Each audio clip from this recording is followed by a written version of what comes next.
Klaus Schwab, mwanzilishi aliyekuwa mwenyekiti wa muda mrefu wa jukwaa la uchumi duniani World Economic Forum WEF, anachunguzwa kwa madai ya utovu wa maadili ya kifedha siku chache tu baada ya kutangaza kung'atuka rasmi kutoka nafasi hiyo ya juu. Kwa mujibu wa taarifa kutoka kwa vyombo vya sheria vya Uswizi, uchunguzi huo unalenga kuangazia matumizi ya fedha ndani ya taasisi ya WEF wakati wa uongozi wa Schwab, ikiwa ni pamoja na madai ya matumizi mabaya ya rasilimali na mikataba yenye utata iliyosainiwa na washirika wa taasisi hiyo.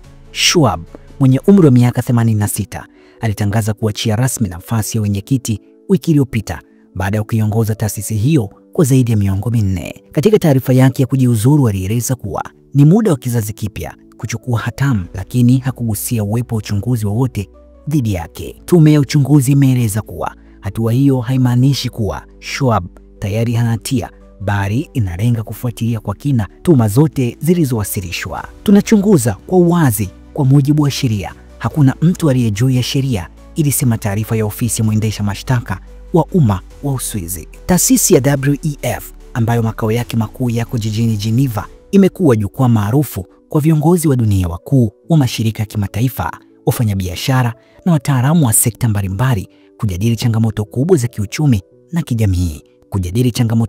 kiuchumi na kijamii zinazoukabili ulimwengu. Hadi sasa Schwab hajatoa kauli yoyote rasmi kuhusu uchunguzi huo. Wawakilishi wa WEF wamesema kuwa taasisi hiyo inashirikiana kikamilifu na vyombo vya sheria kuhakikisha ukweli unafichuliwa. Hali hii imezua maswali mapya kuhusu uendeshwaji wa taasisi za kimataifa na uaminifu wa viongozi wanaohusika katika usimamizi wa sera na rasilimali za kimataifa. Uchunguzi unaendelea. Hii ni ripoti ya Mediawire Express na mimi ni Joseph Mwanawaisangura.